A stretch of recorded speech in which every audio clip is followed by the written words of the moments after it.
Hello and welcome to Walnut Lodge. It's just after Easter and it's time for planting seeds, root seeds, basically, well, mainly.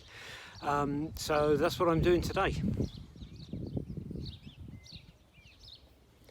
This is the bed I've got allocated for roots this year, and I've sectioned it off into 3 segments, and this year I'm planting them a long ways, and I've already put I've put beetroot, radish, carrot in. I've put some kohlrabi in the middle, and I'm going to put some parsnips and some swede in the end section over there. The garlic's doing really well. I've just cleared out some of the big weeds in that. I don't really want to touch it too much. These are the bean poles, and I put the beans in a couple of weeks ago, on a video a couple of weeks ago, and it needs a little bit of weeding, but you can see that the beans are coming through just here. I think these ones are actually mange too. And before the main beans come up, I'm putting a cash crop in the middle of radish, and they'll be ready to harvest before the beans actually shade everything out. I've put a small trench in, which what I like to do is put the trench in and then water the trench and then put the seeds on top, and then cover it up. So that's what I'm going to do now.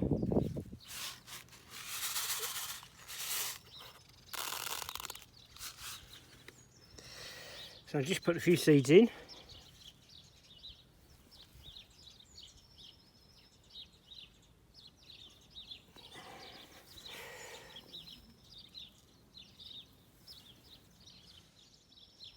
And now I just lightly cover them up.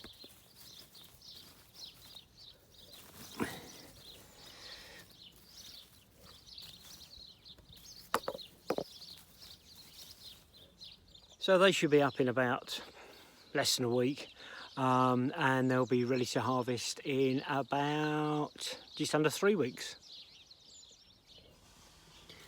These are swede, variety called Best of All. I've not planted them before. I've planted Swedes but not planted this variety, so we'll see how they go.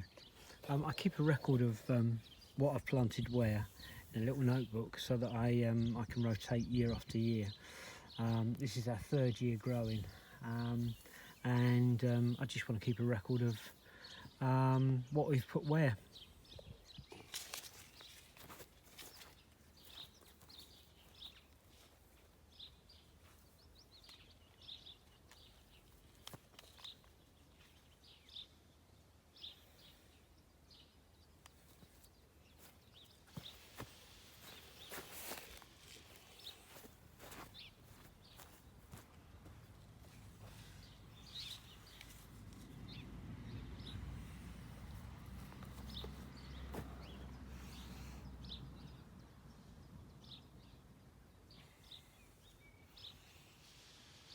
These are Swedes, and they'll grow all over summer, and they should provide us with some good food over the winter time.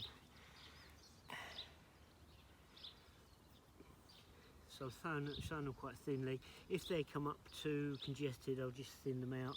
I'll root out the weak ones and leave the strong ones in. There we go. I'll just brush that over. Because the bottom of the drill is already wet, they should germinate quite quickly. The soil is really warm. Our temperatures here have been lovely. It's about, I don't know, I think it's about 23, 24 degrees today for early April. That's fantastic. So that's the Sweden.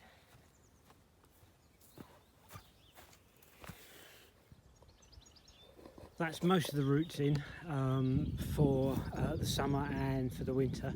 I'll probably plant a few more as we harvest them, especially the fast growing crops. Next door we've got the last of the leeks that I put in over winter, and we've got some new crop of potatoes, and they're just They're just showing their heads through, so I'll have to earth them up shortly. This is an empty bed waiting for the tomatoes, which I planted a couple of weeks ago. These are another bed of potatoes that I planted. Ooh, I can't remember, I made a video on it maybe a month ago. I've earthed them up once a week ago, and they need earthing up again.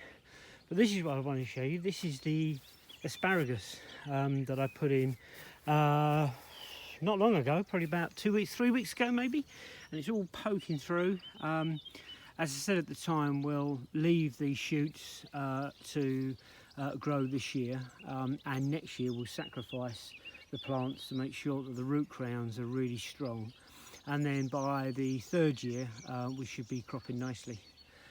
There's 2 chilli plants which are survivors of last year. They've been overwintering in a greenhouse, and they were looking very sorry for themselves, but they were still green.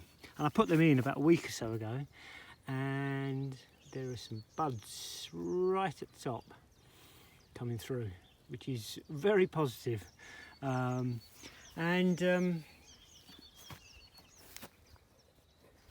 Rhubarb's coming along nicely. These are blackberries. They're a thornless blackberry. Oh, there's some flowers. Look, there's loads of flowers. So another month or so we should get fruits on them. These were, or are, kiwis that we bought when we bought some fruit trees. So we're hoping for them to fruit this year. It'll be good picking our own kiwis. So that's about it for this episode. Thanks for watching, and I'll see you on the next video.